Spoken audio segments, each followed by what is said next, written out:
Latinoamérica ha vivido momentos económicos extremos. Algunos países estuvieron al borde de la quiebra, pero lograron salvarse en el último segundo. Otros simplemente nunca encontraron la salida. ¿Cómo lo lograron? ¿Quién los ayudó? ¿Y qué país sigue en caída libre?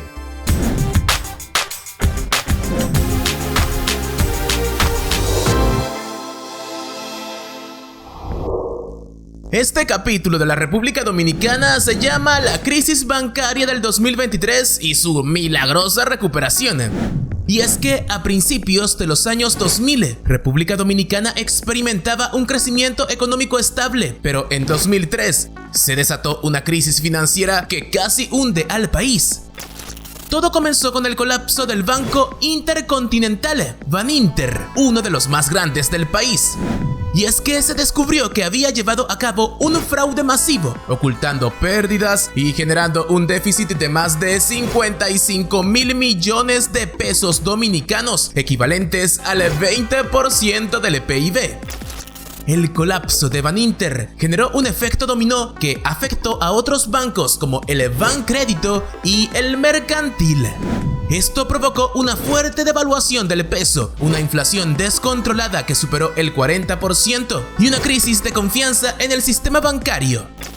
Miles de dominicanos vieron sus ahorros evaporarse de la noche a la mañana, mientras el gobierno intentaba contener el desastre. La salvación vino gracias a una intervención agresiva del gobierno y el Fondo Monetario Internacional. Así, se aprobaron paquetes de rescate para estabilizar el sistema financiero, aunque a costa de un aumento de la deuda pública.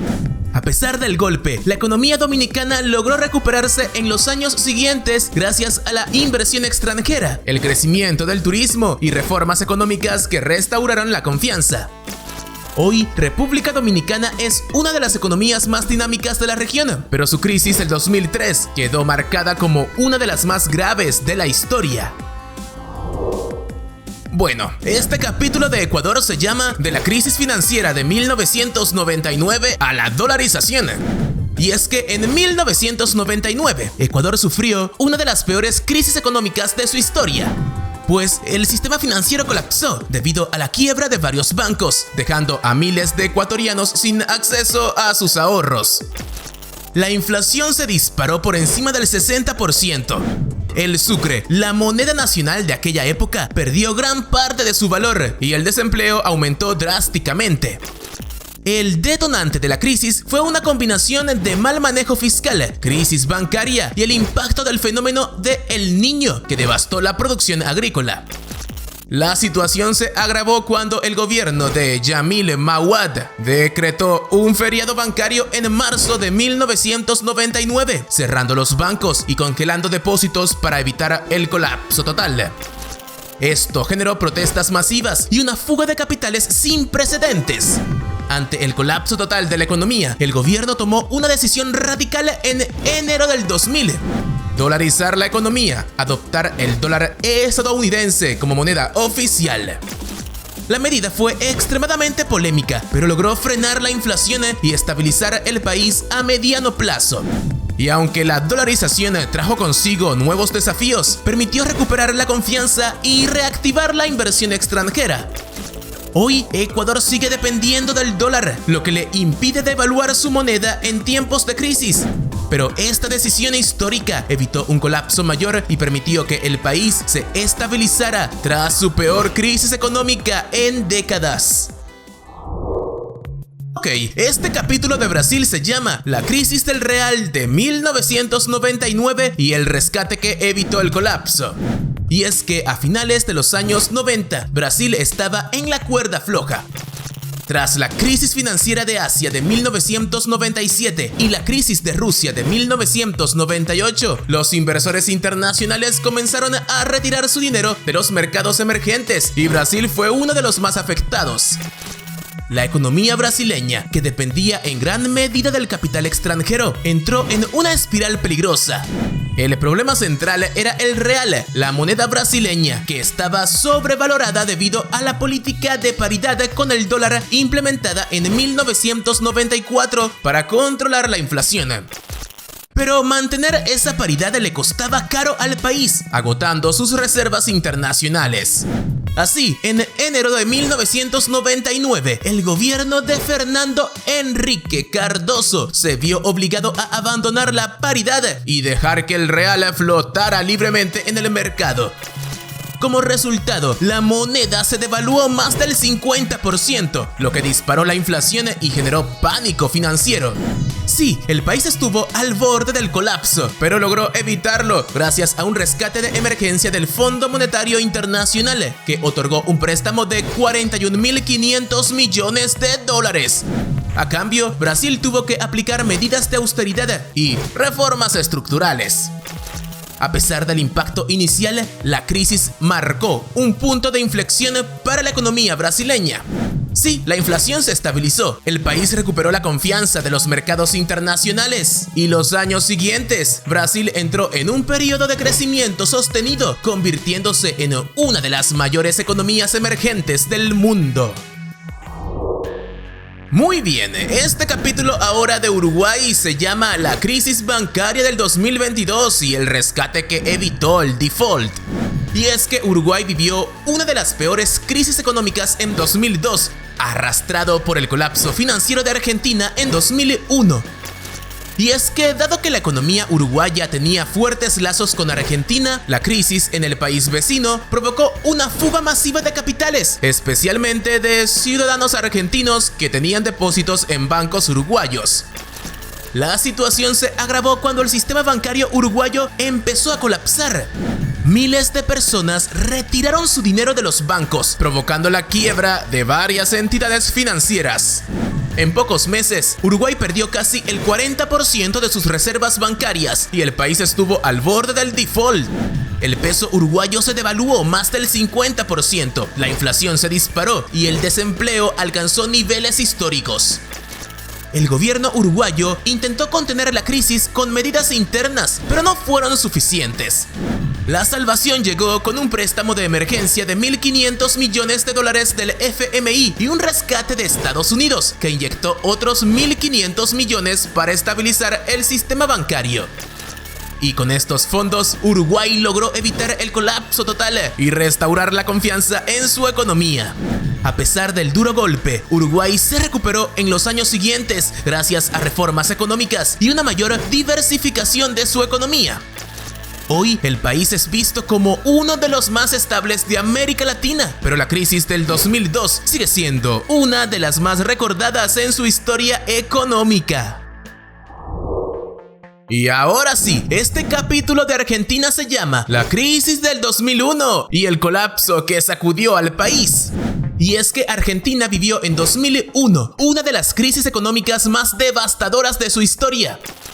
Todo comenzó en los años 90, cuando el país implementó la convertibilidad, un sistema que fijaba el peso argentino a la par del dólar estadounidense para controlar la hiperinflación.